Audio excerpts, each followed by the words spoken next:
بسم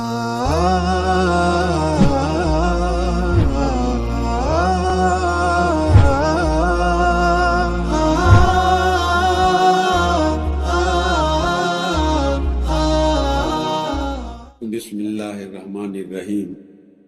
ظلم و جور۔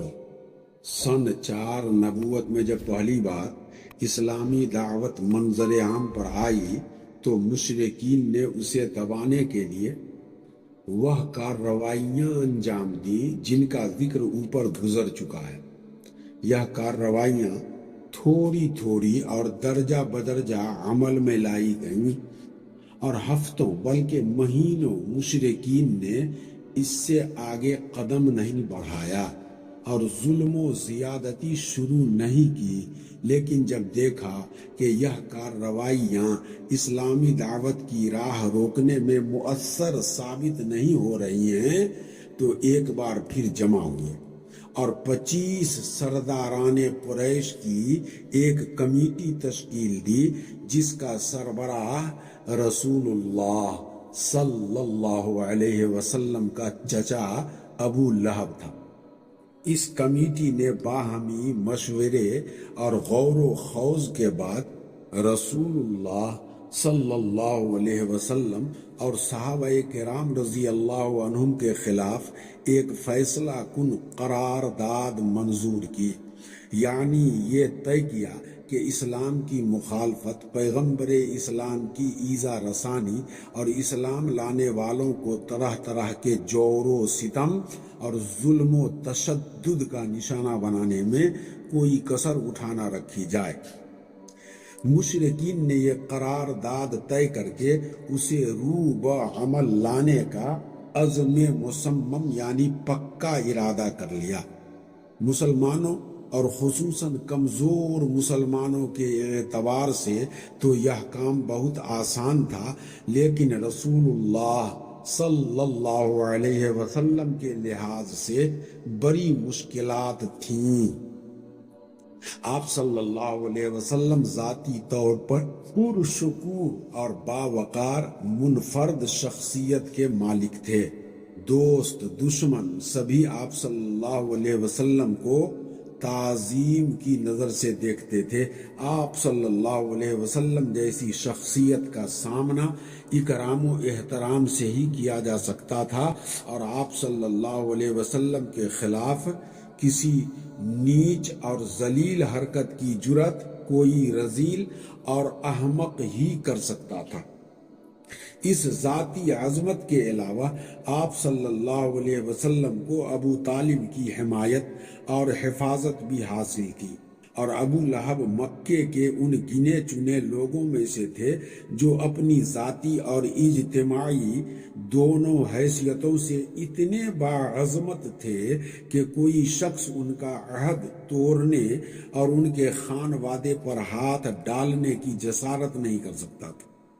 اس صورتحال نے قریش کو سخت قلق اور پریشانی کشمکش سے دوچار کر رکھا تھا، مگر سوال یہ ہے کہ جو دعوت ان کی مذہبی پیشوائی اور دنیاوی سربراہی کی جڑ کاٹ دینا چاہتی تھی، آخر اس پر اتنا لمبا صبر کب تک؟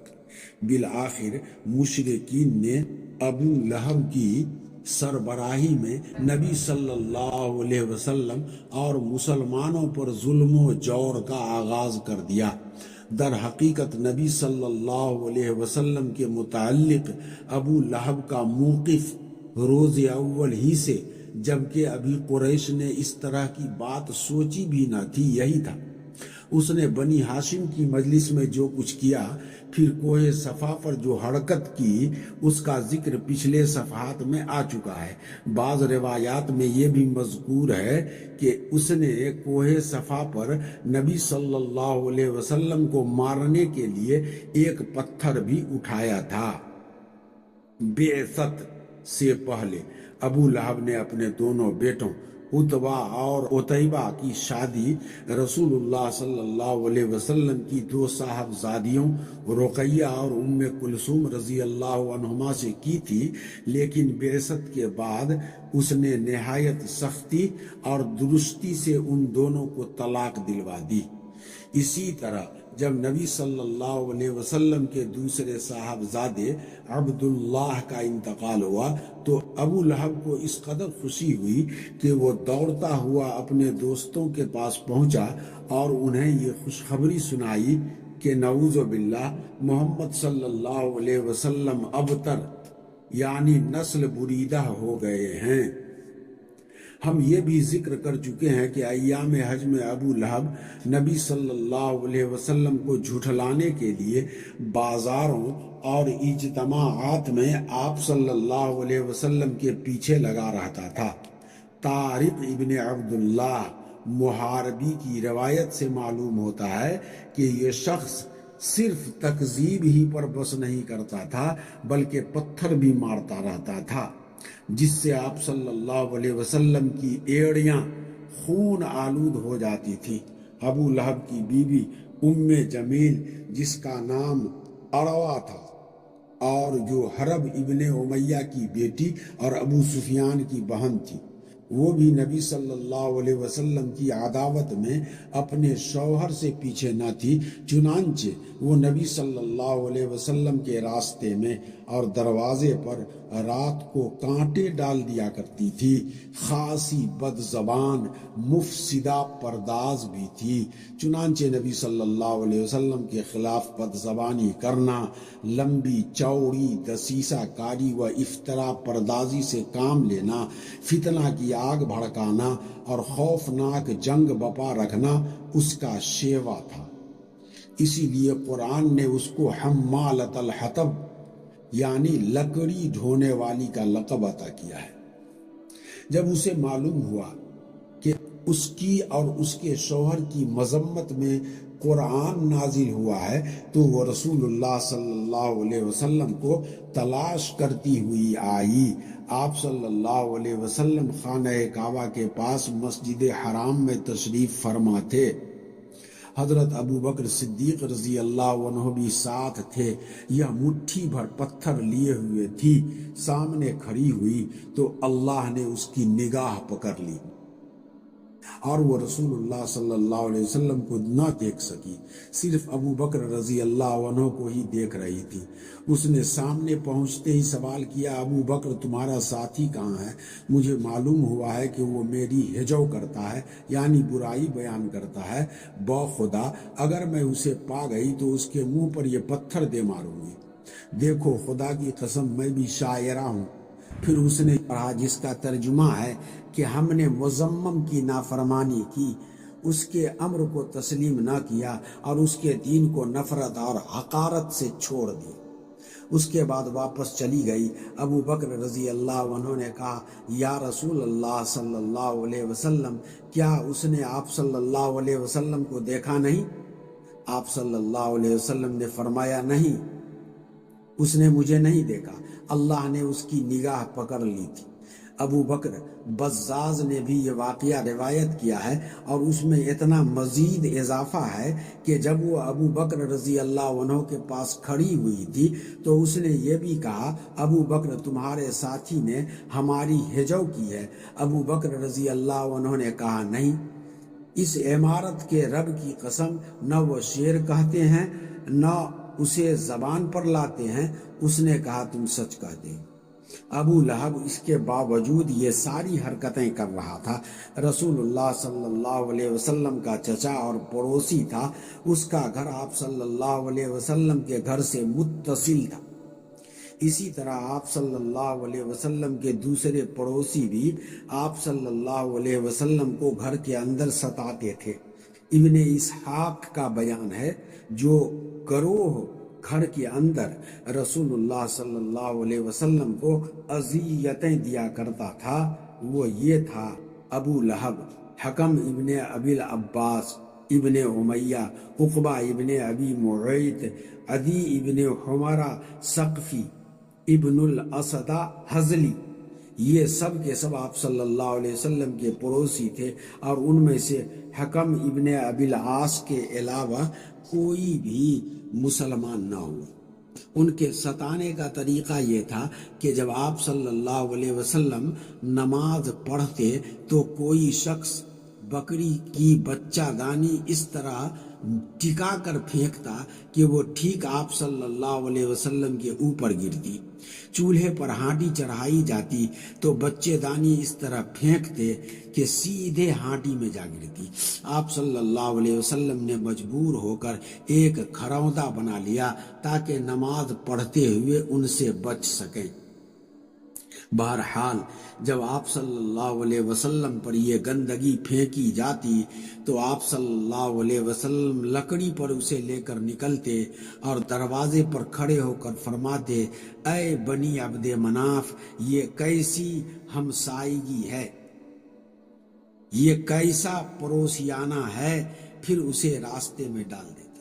عقبہ ابن ابی معیط اپنی بدبختی اور خباثت میں اور بڑھا ہوا تھا، چنانچہ صحیح بخاری میں حضرت عبداللہ ابن مسعود رضی اللہ عنہ سے مروی ہے کہ نبی صلی اللہ علیہ وسلم بیت اللہ کے پاس نماز پڑھ رہے تھے اور ابو جہل اور اس کے کچھ رفقا بیٹھے ہوئے تھے کہ اتنے میں باز نے باز سے کہا، کون ہے جو بنی فلاں کے اونٹ کی اوجھری لائے اور جب محمد صلی اللہ علیہ وسلم سجدہ کریں تو نعوذ باللہ ان کی پیٹھ پر ڈال دے۔ اس پر قوم کا بدبخت ترین آدمی عقبہ ابن ابی معیط اٹھا اور اوجھری لا کر انتظار کرنے لگا۔ جب نبی صلی اللہ علیہ وسلم سجدے میں تشریف لے گئے تو اسے آپ صلی اللہ علیہ وسلم کی پیٹھ پر دونوں کندھوں کے درمیان ڈال دیا۔ میں سارا ماجرا دیکھ رہا تھا مگر کچھ کر نہیں سکتا تھا، کاش میرے اندر بچانے کی طاقت ہوتی۔ حضرت ابن مسعود رضی اللہ عنہ فرماتے ہیں کہ اس کے بعد وہ ہنسی کے مارے ایک دوسرے پر گرنے لگے اور رسول اللہ صلی اللہ علیہ وسلم سجدے ہی میں پڑے رہے، سر نہ اٹھایا، یہاں تک کہ فاطمہ رضی اللہ عنہ آئیں اور آپ صلی اللہ علیہ وسلم کی پیٹھ سے اوجری ہٹا کر پھینکی۔ تب آپ صلی اللہ علیہ وسلم نے سر اٹھایا، پھر 3 بار فرمایا، اللہم علیک بقریش، اے اللہ قریش کو پکڑ لے۔ جب آپ صلی اللہ علیہ وسلم نے بد دعا کی تو ان پر بہت بھاری گزری، کیونکہ ان کا عقیدہ تھا کہ اس شہر میں دعائیں قبول کی جاتی ہیں۔ اس کے بعد آپ صلی اللہ علیہ وسلم نے نام لے لے کر بد دعا کی، اے اللہ ابو جہل کو پکڑ لے اور عتبہ ابن ربیعہ، شیبہ ابن ربیعہ، ولید ابن عتبہ، امیہ ابن خلف اور عقبہ ابن ابی معیط کو پکڑ لے۔ انہوں نے 7ویں کا نام بھی گنایا لیکن راوی کو یاد نہ رہا۔ ابن مسعود رضی اللہ عنہ فرماتے ہیں، اس ذات کی قسم جس کے ہاتھ میں میری جان ہے، میں نے دیکھا کہ جن لوگوں کے نام رسول اللہ صلی اللہ علیہ وسلم نے گن گن کر لیے تھے وہ سب کے سب بدر کے کنویں میں مقتول پڑے ہوئے تھے۔ امیہ ابن خلف کا وطیرہ تھا کہ جب وہ رسول اللہ صلی اللہ علیہ وسلم کو دیکھتا تو لان تان کرتا۔ اسی کے متعلق یہ آیت نازل ہوئی، وَيْلٌ لِّكُلِّ ہُمَزَةٍ لُمَزَةٍ، ہر لان تان اور برائیاں کرنے والے کے لیے تباہی ہے۔ ابن حشام کہتے ہیں کہ ہوموزہ وہ شخص ہے جو اعلانیہ گالی بکے اور آنکھیں ٹیڑھی کر کے اشارے کرے، اور لوموزہ وہ شخص ہے جو پیٹھ پیچھے لوگوں کی برائیاں کرے اور انہیں اذیتیں دے۔ امیہ کا بھائی ابی ابن خلف عقبہ ابن معیط کا گہرا دوست تھا۔ ایک بار عقبہ نے نبی صلی اللہ علیہ وسلم کے پاس بیٹھ کر کچھ سنا، ابی کو معلوم ہوا تو اس نے عقبہ کو سخت سست کہا، عتاب کیا اور اس سے مطالبہ کیا کہ وہ جا کر رسول اللہ صلی اللہ علیہ وسلم کے منہ پر تھوک آئے، نعوذ باللہ۔ آخر عقبہ نے ایسا ہی کیا۔ خود ابی ابن خلف نے ایک مرتبہ ایک بوسیدہ ہڈی لا کر توڑی اور ہوا میں پھونک کر رسول اللہ صلی اللہ علیہ وسلم کی طرف اڑا دی۔ اخنس ابن شریق ثقفی بھی رسول اللہ صلی اللہ علیہ وسلم کے ستانے والوں میں تھا۔ قرآن میں اس کے 9 اوصاف بیان کیے ہیں جس سے اس کے کردار کا اندازہ ہوتا ہے ارشاد ربانی ہے وَلَا تُطِعْ كُلَّ حَلَّافٍ مَّهِينٍ ہَمَّازٍ مَّشَّاءٍ بِنَمِيمٍ مَّنَّاعٍ لِّلْخَيْرِ مُعْتَدٍ أَثِيمٍ عُتُلٍّ بَعْدَ ذَلِكَ زَنِيمٍ۔ سورہ قلم آیت نمبر 10 تا 13۔ ترجمہ: تم بات مانو کسی قسم کھانے والے ذلیل کی، تم بات نہ مانو کسی قسم کھانے والے ذلیل کی جو لان تان کرتا ہے، چغلیاں کھاتا ہے، بھلائی سے روکتا ہے، حد درجہ ظالم، بد عمل اور جفاکار ہے، اور اس کے بعد بد اصل بھی ہے۔ ابو جہل کبھی کبھی رسول اللہ صلی اللہ علیہ وسلم کے پاس آ کر قرآن سنتا تھا، لیکن بس سنتا ہی تھا، ایمان و اطاعت اور ادب و خشیت اختیار نہیں کرتا تھا۔ وہ رسول اللہ صلی اللہ علیہ وسلم کو اپنی بات سے اذیت پہنچاتا اور اللہ کی راہ سے روکتا تھا، پھر اپنی اس حرکت اور برائی پر ناز اور فخر کرتا ہوا چلا جاتا تھا، گویا اس نے کوئی قابل ذکر کارنامہ انجام دے دیا ہے۔ قرآن مجید کی یہ آیت اسی شخص کے بارے میں نازل ہوئی، فلا صدق ولا صلی الی آخر ہی، نہ اس نے صدقہ دیا نہ نماز پڑھی، بلکہ جھٹلایا اور پیٹھ پھیری، پھر وہ اکڑتا ہوا اپنے گھر والوں کے پاس گیا، تیرے خوب لائق ہے، خوب لائق ہے۔ سورہ قیامہ۔ اس شخص نے پہلے دن جب نبی صلی اللہ علیہ وسلم کو نماز پڑھتے ہوئے دیکھا تو اسی دن سے آپ صلی اللہ علیہ وسلم کو نماز سے روکتا رہا۔ ایک بار نبی صلی اللہ علیہ وسلم مقام ابراہیم کے پاس نماز پڑھ رہے تھے کہ اس کا گزر ہوا، دیکھتے ہی بولا، محمد صلی اللہ علیہ وسلم، کیا میں نے تجھ کو اس سے منع نہیں کیا تھا؟ ساتھ ہی دھمکی بھی دی۔ رسول اللہ صلی اللہ علیہ وسلم نے بھی ڈانٹ کر سختی سے جواب دیا۔ اس پر وہ کہنے لگا، اے محمد صلی اللہ علیہ وسلم، مجھے کاہے کی دھمکی دے رہے ہو؟ دیکھو، خدا کی قسم، اس وادی میں یعنی مکہ میں میری محفل سب سے بڑی ہے۔ اس پر اللہ تعالیٰ کی یہ آیت نازل ہوئی، فَلْيَدْعُ نَادِيَهُ۔ ترجمہ: اچھا تو وہ بلائے اپنی محفل کو، ہم بھی سزا کے فرشتوں کو بلا دیتے ہیں۔ ایک روایت میں مذکور ہے، رسول اللہ صلی اللہ علیہ وسلم نے اس کا گریبان گلے کے پاس سے پکڑ لیا اور جھنجھوڑتے ہوئے فرمایا، اولا لک فاولا ثم اولا لک فاولا۔ سورہ قیامہ۔ ترجمہ: تیرے لیے بہت ہی موزوں ہے، تیرے لیے بہت ہی موزوں ہے۔ اس پر اللہ کا یہ دشمن کہنے لگا، اے محمد صلی اللہ علیہ وسلم، مجھے دھمکی دے رہے ہو؟ خدا کی قسم، تم اور تمہارا پروردگار میرا کچھ نہیں کر سکتے، نعوذ باللہ۔ میں مکے کی دونوں پہاڑیوں کے درمیان چلنے پھرنے والوں میں سب سے زیادہ معزز ہوں۔ بہرحال اس ڈانٹ کے باوجود ابو جہل اپنی نالائقی سے باز آنے والا نہ تھا، بلکہ اس کی بدبختی میں کچھ اور اضافہ ہی ہو گیا۔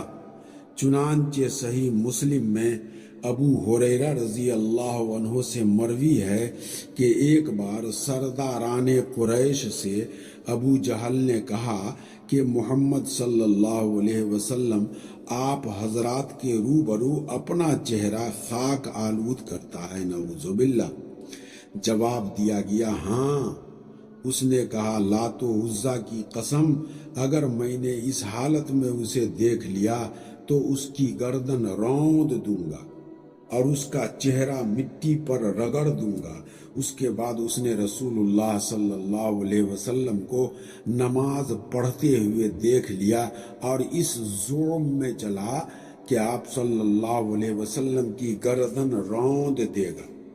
لیکن لوگوں نے اچانک کیا دیکھا کہ وہ ایڑی کے بل پلٹ رہا ہے اور دونوں ہاتھوں سے بچاؤ کر رہا ہے۔ لوگوں نے کہا ابو الحکم تمہیں کیا ہوا؟ اس نے کہا میرے اور اس کے درمیان آگ کی ایک خندق ہے، ہولناکیاں ہیں اور پر ہیں۔ رسول اللہ صلی اللہ علیہ وسلم نے فرمایا اگر وہ میرے قریب آتا تو فرشتے اس کا ایک ایک عضو اچک لیتے۔ جور و ستم کی یہ کارروائیاں نبی صلی اللہ علیہ وسلم کے ساتھ ہو رہی تھیں اور عوام و خواص کے نفوس میں آپ صلی اللہ علیہ وسلم کی منفرد شخصیت کا جو وقار اور احترام تھا اور آپ صلی اللہ علیہ وسلم کو مکے کے سب سے محترم اور عظیم انسان ابو طالب کی جو حمایت و حفاظت حاصل تھی، اس کے باوجود ہو رہی تھی باقی رہیں، اور وہ کارروائیاں جو مسلمانوں اور خصوصاً ان میں سے بھی کمزور افراد کی ایذا رسانی کے لیے کی جا رہی تھی تو وہ کچھ زیادہ ہی سنگین اور تلخ تھی۔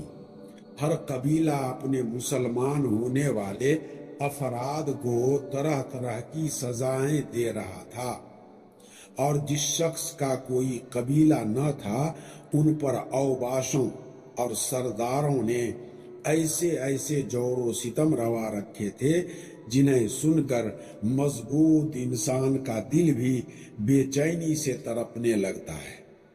ابو جہل جب کسی معزز اور طاقتور آدمی کے مسلمان ہونے کی خبر سنتا تو اسے برا بھلا کہتا، ذلیل و رسوا کرتا اور مال و جاہ کو سخت خسارے سے دوچار کرنے کی دھمکیاں دیتا، اور اگر کوئی کمزور آدمی مسلمان ہوتا تو اسے مارتا اور دوسروں کو بھی پر انگیختہ کرتا یعنی اکساتا۔ حضرت عثمان ابن عفان رضی اللہ عنہ کا چچا انہیں کھجور کی چٹائی میں لپیٹ کر نیچے سے دھواں دیتا۔ حضرت مصعب ابن عمیر رضی اللہ عنہ کی ماں کو ان کے اسلام لانے کا علم ہوا تو ان کا دانا پانی بند کر دیا، انہیں گھر سے نکال دیا۔ یہ بڑے ناز و نعمت میں پلے تھے، حالات کی شدت سے دوچار ہوئے تو کھال اس طرح ادھڑ گئی جیسے سانپ کچلی چھوڑتا ہے۔ حضرت بلال امیہ ابن خلف جو ہمی کے غلام تھے، امیہ ان کی گردن میں رسی ڈال کر لڑکوں کو دے دیتا تھا اور وہ انہیں مکے کے پہاڑوں میں گھماتے پھرتے تھے، یہاں تک کہ گردن پر رسی کا نشان پڑ جاتا تھا۔ خود امیہ بھی انہیں باندھ کر ڈنڈے سے مارتا تھا اور چلچلاتی دھوپ میں جبرن بٹھائے رکھتا تھا، کھانا پانی بھی نہ دیتا بلکہ بھوکا پیاسا رکھتا تھا، اور اس سے کہیں بڑھ کر یہ ظلم کرتا تھا کہ جب دوپہر کی گرمی شباب پر ہوتی تو مکہ کے پتھریلے کنکروں پر لٹا کر سینے پر بھاری پتھر رکھوا دیتا، پھر کہتا خدا کی قسم تو اسی طرح پڑا رہے گا یہاں تک کہ مر جائے یا محمد صلی اللہ علیہ وسلم کے ساتھ کفر کرے۔ حضرت بلال رضی اللہ عنہ اس حالت میں بھی فرماتے احد احد۔ ایک روز یہی کارروائی کی جا رہی تھی کہ ابو بکر رضی اللہ عنہ کا گزر ہوا۔ انہوں نے حضرت بلال رضی اللہ عنہ کو ایک کالے غلام کے بدلے، اور کہا جاتا ہے کہ 200 درہم یعنی 735 گرام چاندی یا 280 درہم 1 کلو سے زائد چاندی کے عوض خرید کر آزاد کر دیا۔ حضرت عمار ابن یاسر رضی اللہ عنہ بنو مخزوم کے غلام تھے، انہوں نے اور ان کے والدین نے اسلام قبول کیا تو ان پر قیامت ٹوٹ پڑی۔ مشرکین جن میں ابو جہل پیش تھا سخت دھوپ کے وقت انہیں پتھریلی زمین پر لے جا کر اس کی تپش سے سزا دیتے۔ ایک بار انہیں اسی طرح سزا دی جا رہی تھی کہ نبی کریم صلی اللہ علیہ وسلم کا گزر ہوا۔ آپ صلی اللہ علیہ وسلم نے فرمایا آل یاسر صبر کرنا، تمہارا ٹھکانہ جنت ہے۔ آخر کار یاسر ظلم کی تاب نہ لا کر وفات پا گئے، اور سمیہ رضی اللہ عنہ جو حضرت عمار رضی اللہ عنہ کی والدہ تھیں، ان کی شرمگاہ میں نعوذ باللہ ابو جہل نے نیزہ مارا اور وہ دم توڑ گئی کہ اسلام کی پہلی شہیدہ خاتون ہیں۔ حضرت عمار رضی اللہ عنہ پر سختی کا سلسلہ جاری رہا، انہیں کبھی دھوپ میں تپایا جاتا تھا تو کبھی ان کے سینے پر سرخ پتھر رکھ دیا جاتا تھا اور کبھی پانی میں ڈبویا جاتا تھا۔ ان سے مشرکین کہتے تھے کہ جب تک تم محمد صلی اللہ علیہ وسلم کو گالی نہ دو گے، نعوذ باللہ، یا لات و عزا کے بارے میں کلمہ خیر نہ کہو گے، ہم تمہیں چھوڑ نہیں سکتے۔ حضرت عمار رضی اللہ عنہ نے مجبوراً ان کی بات مان لی، پھر نبی صلی اللہ علیہ وسلم کے پاس روتے اور معذرت کرتے ہوئے تشریف لائے۔ اس پر یہ آیت نازل، من کفر باللہ من بعد ایمانہ الا من اکرہ وقلبہ مطمئن بالایمان۔ ترجمہ، جس نے اللہ پر ایمان لانے کے بعد کفر کیا اس پر اللہ کا غضب اور عذاب عظیم ہے، لیکن جسے مجبور کیا جائے اور اس کا دل ایمان پر مطمئن ہو تو اس پر کوئی گرفت نہیں۔ حضرت فقیہ جن کا نام افلح تھا، بنی عبد الدار کے غلام تھے۔ ان کے یہ مالکان ان کا پاؤں رسی سے باندھ کر انہیں زمین پر گھسیٹتے پھرتے تھے۔ حضرت خباب رضی اللہ عنہ ابن ارت قبیلہ خزاعہ کی ایک عورت ام انمار کے غلام تھے۔ مشرکین انہیں طرح طرح کی سزائیں دیتے تھے، ان کے سر کے بال نوچتے تھے اور سختی سے گردن مروڑتے تھے۔ انہیں کئی بار دہکتے ہوئے انگاروں پر لٹا کر اوپر سے پتھر رکھ دیا کہ وہ اٹھ نہ سکیں۔ زنیرہ رضی اللہ عنہ اور نہدیہ رضی اللہ عنہ اور ان کی صاحبزادی اور ام عبیس رضی اللہ عنہ، یہ سب لونڈیاں تھیں۔ انہوں نے اسلام قبول کیا اور مشرکین کے ہاتھوں اسی طرح سنگین سزاؤں سے دوچار ہوئی، جن کے چند نمونے ذکر کیے جا چکے ہیں۔